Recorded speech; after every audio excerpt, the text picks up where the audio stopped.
station. The morning show starts now. So we continue to focus on back to school. One thing that many students tackle is learning a new language. The founder of Conversa Spanish Institute helps students embrace Spanish. Inés Ruiz is a former Spanish professor at Cambridge University and found that most of her students who struggle to learn a language simply lack the mindset. So joining me this morning is Inés to help us understand a second language. So first off, welcome. Second of all, we were just talking right before we came on about, you know, you're kind of forced to learn a language in high school, and it's not because you necessarily want to. That has to make a big difference. Completely. Like if we are in the mindset that we want to do this and we really want to learn instead of being imposed, that completely changes the game of your mindset learning. Yeah. Why do we encourage people to learn another language, specifically Spanish? I think especially here in the States, we have a lot of Spanish speakers, and also it's like one of the most spoken languages in the world, and it gives you a lot of opportunities for work and for travel. So it's a language that it's great for you to know because it gives you a lot of opportunities. Yeah. So where do you start? Well, the thing is, for example, for kids, we want to create an environment where they feel that learning is fun and also develop that mindset of it's okay to make mistakes. That's how we learn, right? By making mistakes.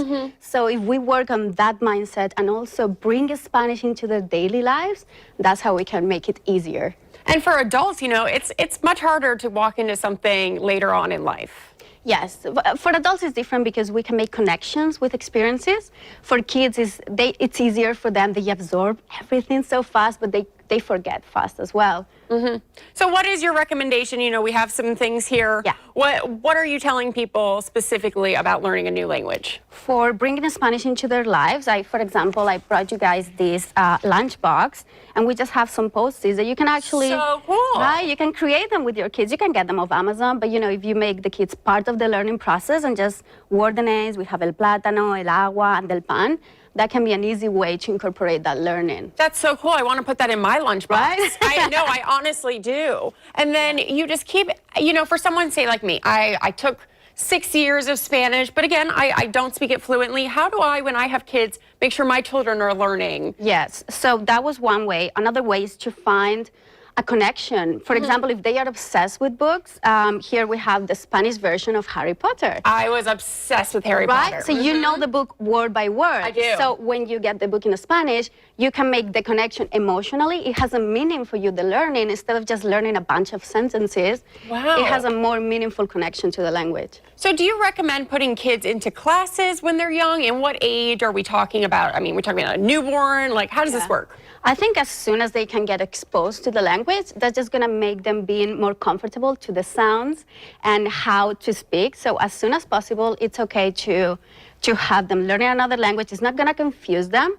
It's just going to actually enhance their cognitive development. Is there any Post-it notes like that for adults, or should I just use those? Yeah, you can get them. I should just use those. And for me, you know, I haven't used it as much the years I spent. How do I kind of re-get that back into my language? Think about what is meaningful for you right now. What are you into? Are you into, for example, decoration? Work. Work. Okay, so if you can start watching the news in Spanish with subtitles, so that can help you as well with that connection between the sound and the spelling of the words.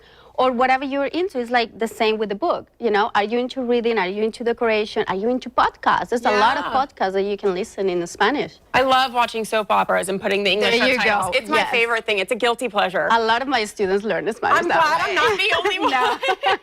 All right, last takeaway from this for the viewers at home. What would you say to them? I would say don't be scared, just go for it. And again, have that mindset of it's okay to make mistakes because that's how we learn, with playing with the language. Perfect. Thank you so much. I appreciate it. I'm going to go learn and put those in my lunchbox. So for more information, you can, of course, go to her website, conversaspanishinstitute.com. Definitely a lot of interesting facts there.